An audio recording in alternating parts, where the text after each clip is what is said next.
Who are you when no one is watching, and why is that the version you're hiding from?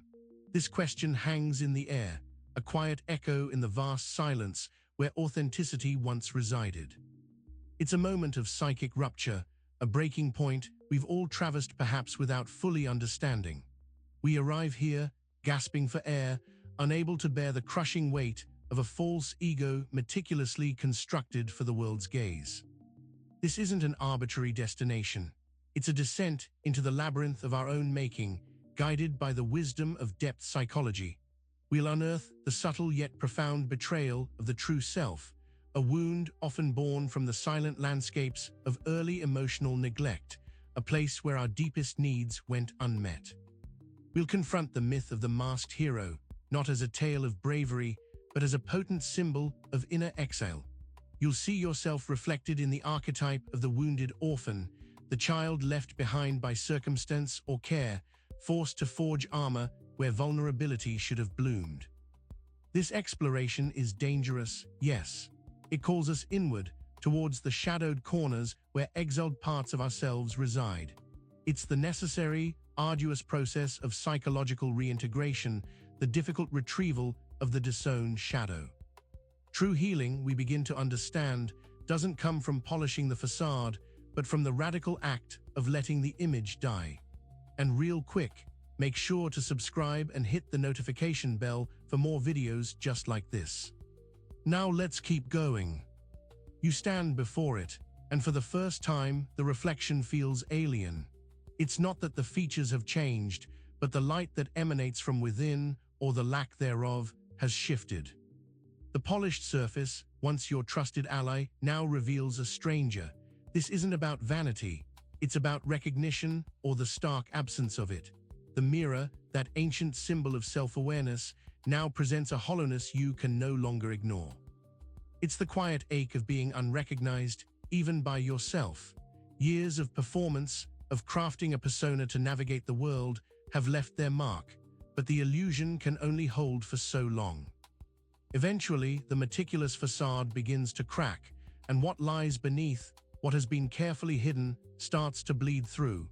This emerging truth is frightening because it signifies the end of a protective shell. The masks we wear, crafted with such effort, begin to feel brittle, heavy.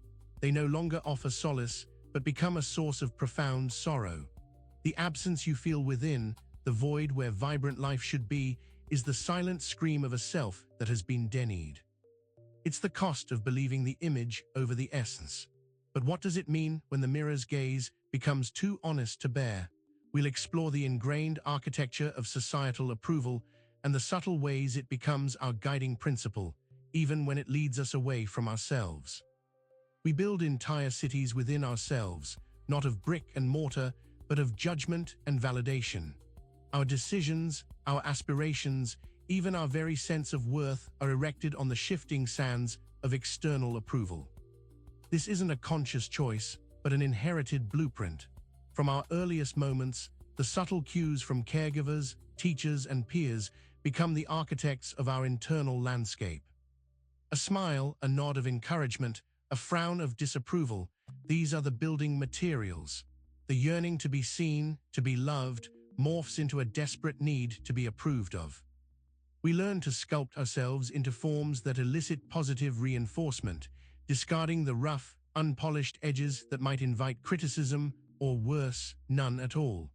This architecture is powerful, a self-perpetuating system.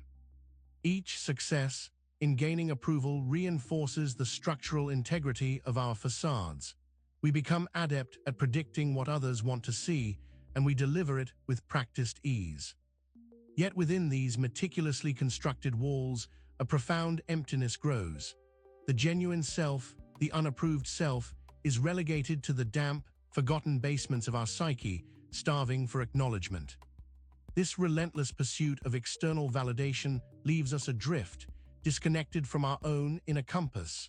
We are living in houses we didn't design, for inhabitants we barely know.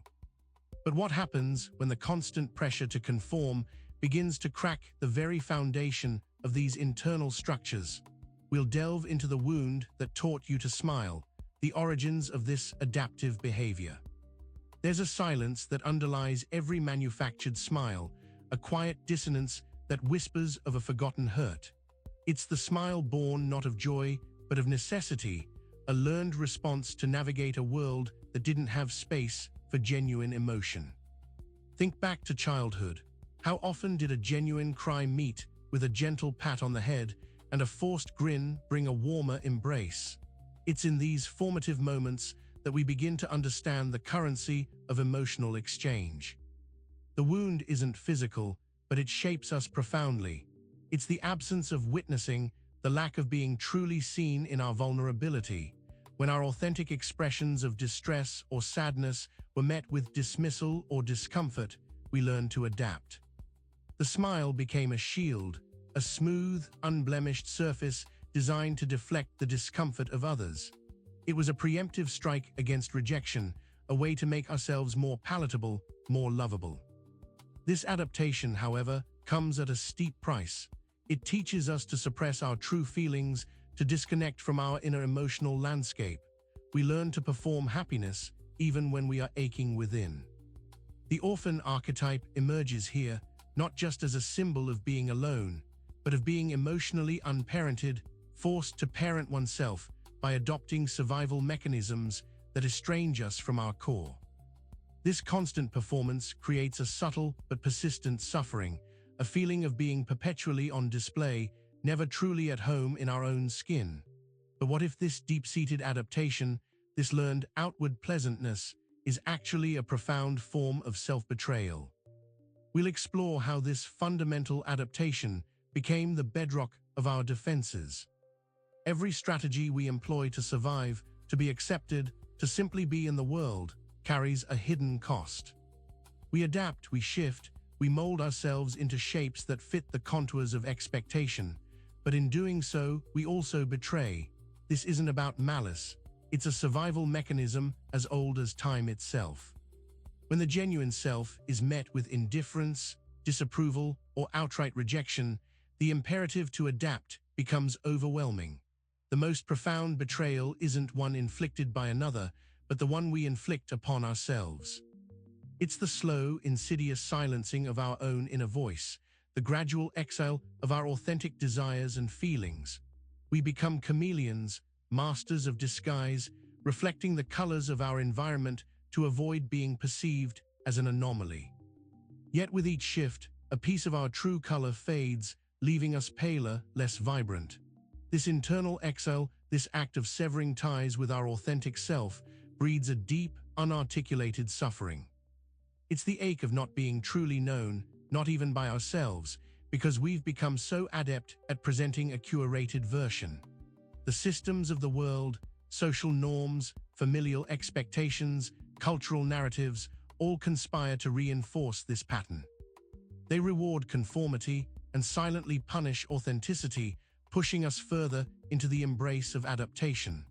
We are estranged from our own inner landscape, haunted by the ghost of who we might have been had we dared to remain unadapted. But this deeply ingrained act of adaptation, this performance of fitting in, leaves a void. What truly resides in the spaces we've left vacant? We will delve into the orphan's silent vigil from behind our eyes. Behind the polished gaze, behind the practiced smile, there's a silent observer. It's the part of us that never received the steady, unconditional love it needed. It's the orphan within, forever watching, forever waiting. This orphan isn't a literal child who lost parents. It's an archetype, a psychic imprint of unmet needs, of emotional abandonment. It's the part of us that learned to be self-sufficient too soon, that had to fend for its own emotional survival. This internal orphan carries the weight of a primordial loneliness. It peers out from behind our eyes, constantly assessing the environment for threats, for signs of rejection, for any flicker of the abandonment it fears most. It's this orphaned part that fuels our desperate need for external validation. It craves the warmth and security it never fully received, looking to the outside world to fill an inner void. The games we play, the masks we wear, are all attempts to appease this watchful orphan, to keep it from stirring and revealing its deep sorrow. But the orphan's gaze is persistent. It sees through the elaborate defenses, the carefully constructed personas. It knows the truth of our isolation, the hollowness beneath the surface. This constant vigilance, this internal orphan's watchful presence, is exhausting. It keeps us perpetually on edge, unable to fully relax or commit to genuine connection, for fear of the inevitable abandonment it anticipates. The weight of this inner exile is immense. It colors our perceptions and dictates our reactions, leaving us feeling perpetually like outsiders, even in familiar company. But what happens when this orphan, the one who quietly watches, begins to demand more than just observation? We will consider Jung's profound warning at the threshold of self-discovery. Carl Jung, a cartographer of the inner world, stood at many thresholds. He understood that venturing into the uncharted territories of the psyche was not for the faint of heart. His warnings echo with a timeless gravity. He spoke of the shadow, the repressed aspects of ourselves that hold both darkness and potent energy. To confront them is to stand at a precipice where the familiar world ends and the unknown begins. The threshold represents a point of no return. It's the moment the comfortable illusion shatters and the raw, unvarnished truth of our inner landscape presents itself. Here, the defenses we've built begin to crumble. Jung's work is a testament to the fact that true integration, true healing, requires a descent, not an ascent to higher spiritual planes while ignoring the darkness within. To bypass the shadow is to remain incomplete, forever haunted. He cautioned against the seductive allure of spiritual bypassing, of seeking enlightenment without first reckoning with the fractured pieces of the self. This superficial transcendence is a denial of our wholeness. This descent is not a linear path. It's a spiral delving deeper into the layers of our unconscious, confronting the archetypes that have shaped our lives in ways we may not have understood. The symbols Jung unveiled, the anima, the animus, the self, are not mere concepts. They are mapmakers of our interior universe, guiding us through the labyrinth. But what lies beyond this threshold, in the shadows we fear and the depths we've avoided? We will journey into the tomb of conditional love, where the true cost of unmet needs is revealed. Love, a force meant to nourish and sustain, can too often become a crypt. We learn to believe that love is not an inherent right, but a commodity to be earned, a reward for obedience and performance. This is the tomb of conditional love. Within its stone walls, authenticity is buried alive. The child, and later the adult, learns that affection is contingent upon meeting certain expectations, pleasing certain people. The genuine self, with its messy needs and imperfections, is deemed unlovable. This conditional embrace is a suffocating one. It doesn't foster growth, it demands conformity. Every act of pleasing, every sacrifice of personal desire, is an offering laid upon the altar of approval, intended to keep the gates of love from closing. The constant need to perform, to be the good child, the successful adult, stems from the deep-seated fear of this tomb. To be truly ourselves would be to risk the withdrawal of love, a primal fear that drives us to maintain the facade. This internalized script cripples our ability to form genuine connections. We project our internalized conditions onto others, expecting love to be contingent and perpetually policing ourselves for perceived flaws that might jeopardize it. The suffering here is immense, a cold ache of being perpetually on trial, never truly accepted for who we are. It's the ghost of the unloved self haunting our relationships. This tomb, however, is not merely a place of suffering, but also a potent symbol of our deepest vulnerability. But what happens when the conditions for love are finally exposed for what they are, illusions designed to keep us imprisoned? We turn to the hero who appears in our narratives, but with a hidden truth. We speak of heroes with reverence, figures of courage, strength, and unwavering moral clarity. But the archetypal hero, as it emerges from the depths of our psyche, is rarely as simple or as pure as the legends suggest. The hero is always wearing a mask. This mask is not a symbol of deception in the common sense. It is a necessity, a tool of the heroic journey. To confront dragons, to venture into the underworld, one cannot always afford the vulnerability of their true face. The hero's mask allows them to perform a role, to embody the qualities that the quest demands. It protects them from the overwhelming forces of the external world, and more importantly, from the destabilizing emotions of their inner world. Think of the masked saviors in mythology or the stoic warriors who never flinch.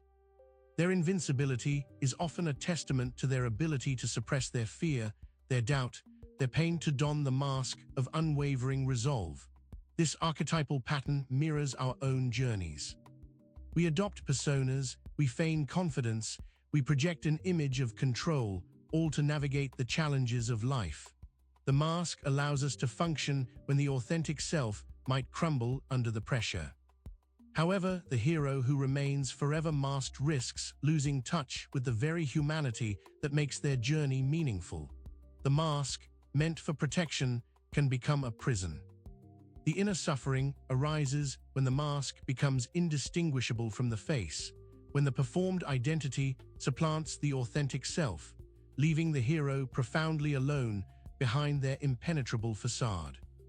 But what happens when the hero's journey is not about confronting external monsters, but the internal ones, the ones hidden behind the very masks we wear? We will explore how spiritual bypassing, often disguised as enlightenment, serves a similar function. In the pursuit of light, we can inadvertently fall into shadow. Spiritual bypassing is the use of spiritual ideas and practices to sidestep or numb painful feelings and unfinished psychological issues. It's a sacred disguise for avoidance. It's a denial of the messiness of being human, a premature transcendence that bypasses the crucial work of integration. Instead of confronting our darkness, we leap towards the light, convinced that elevation alone will suffice. Practices that should foster wholeness can, in this guise, become tools of escape. Meditation becomes a way to numb anxiety, affirmations a way to deny negativity, and the concept of good vibes only a potent tool for emotional repression. This sacred disguise allows us to feel virtuous while avoiding the uncomfortable, essential work of excavating our wounds. We present a serene, enlightened exterior while the unaddressed pain festers beneath the surface. The harm lies in the illusion of progress. We believe we are evolving when in reality, we are merely constructing a more sophisticated, spiritually sanctioned escape route from ourselves. Nietzsche spoke of the last man, content with comfortable mediocrity and superficial happiness, never daring to risk the pain of true self-discovery. Spiritual bypassing can easily lead us to become just that. This avoidance doesn't lead to healing. It leads to a more profound alienation from our true selves, a state of being hollowed out by the very doctrines meant to fill us.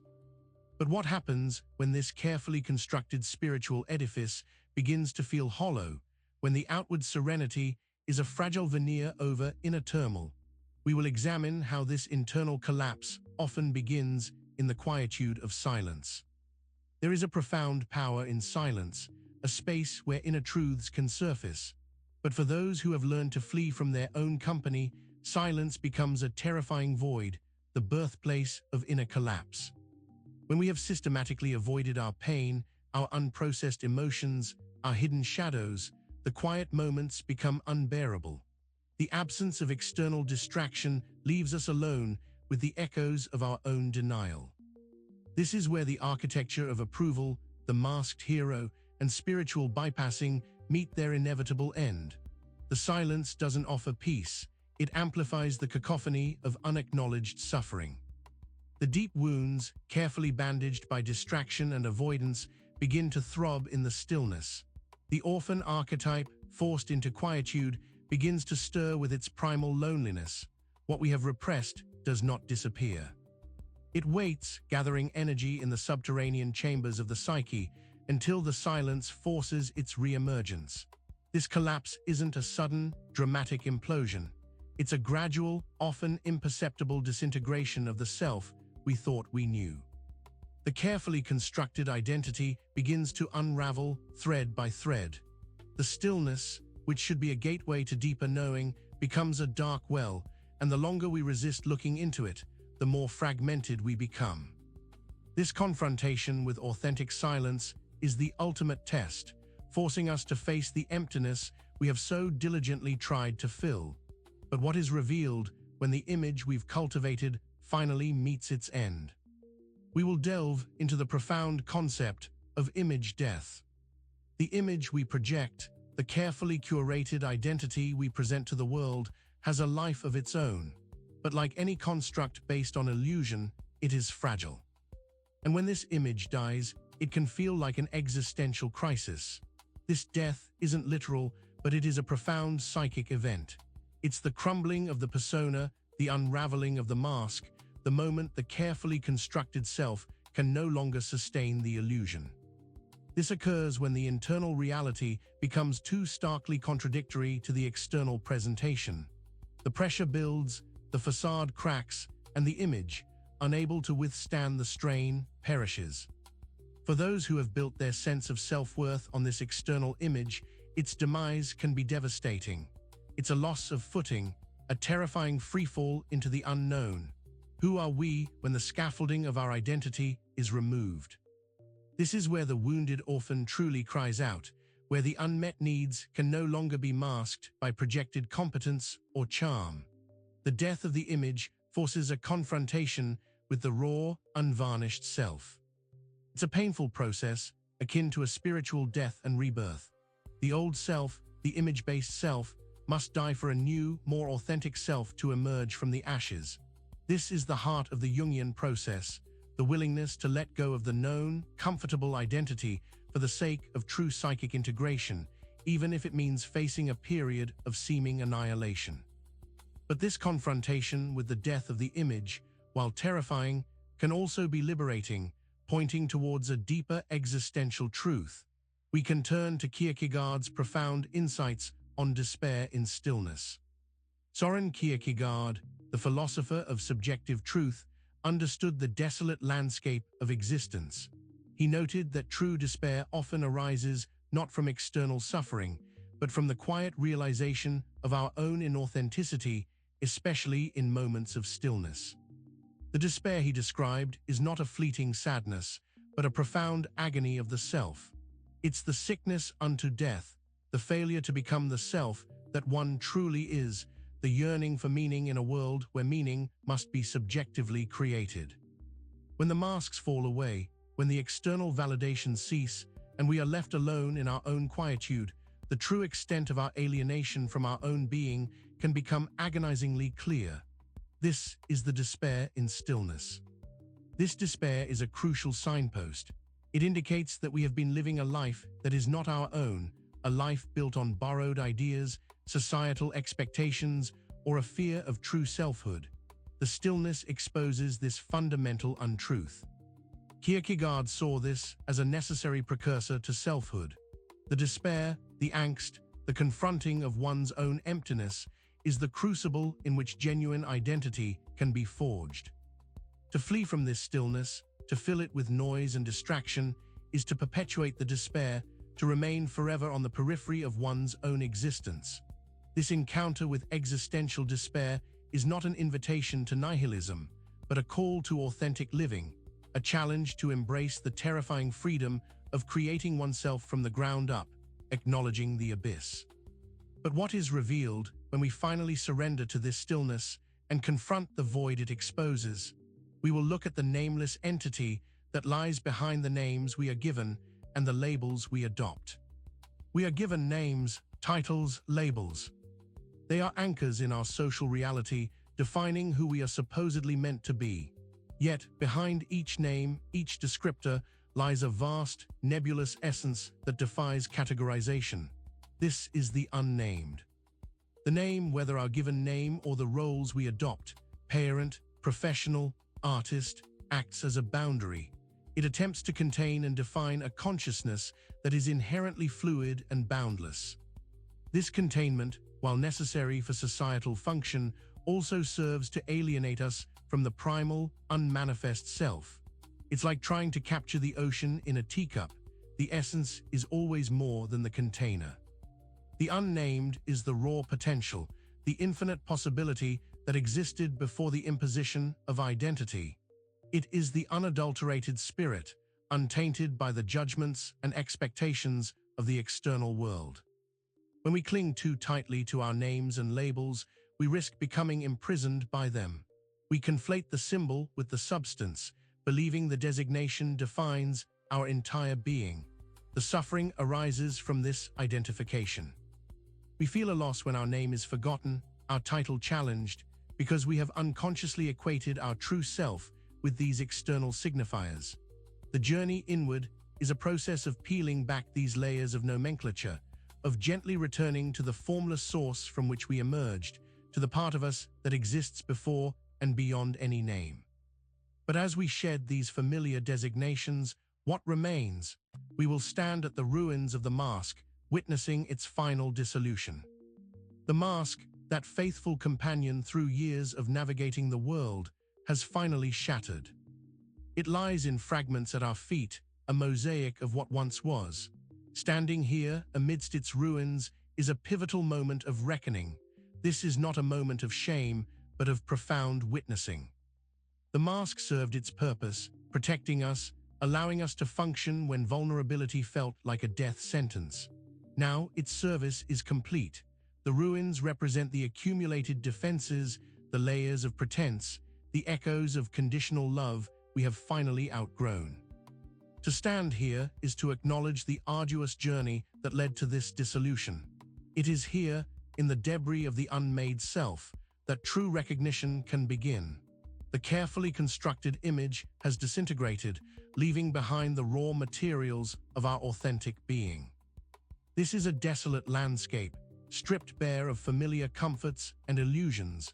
It can feel like standing on a battlefield, surveying the remnants of past defenses now rendered useless. Yet within these ruins lies an potent energy, a forgotten dynamism. The very forces that sought to suppress our true selves are now exposed, their power diminished by the act of revelation. This confrontation with the wreckage of our own making is not an end, but a crucial threshold. It is the necessary dismantling before true reconstruction can begin. But what lies beyond these ruins, in the space that is revealed when all that we thought we were has crumbled away? We must now begin the descent beneath recognition itself. The journey has led us here to a place where the familiar landmarks of identity have vanished. We are no longer recognizable, neither to ourselves nor to the world. This is the profound descent beneath recognition. It's the shedding of every label, every role, every image that has ever defined us. It's an immersion into a state of being where the ego, the architect of our perceived self, has no dominion. This descent is not about self-annihilation, but about a radical form of self-discovery. It is to enter the primal waters, the formless void from which all creation emerges. Here, the old rules no longer apply. The need for validation evaporates. The fear of judgment dissolves. We are stripped bare, exposed to the raw, unadulterated essence of existence. This is where the true symbols begin to resonate, the silence takes on a deeper meaning, the gates of perception swing open. It's an immersion into the symbolic language of the unconscious, untranslated by the rational mind. This space is terrifying because it holds the potential for everything and nothing. It is the ultimate frontier of the self, a state of pure potentiality. Here, the search for who we are ends and the experience of being begins. It is a surrender to the mystery, an embrace of the unknown. But within this profound dissolution, this loss of recognition, lies an even deeper question, a whisper in the vastness. What remains when even the descent itself can no longer be named? Now that concludes this video. Make sure to subscribe for more videos and hit that notification bell so you never miss a new video. We'll see you in the next one.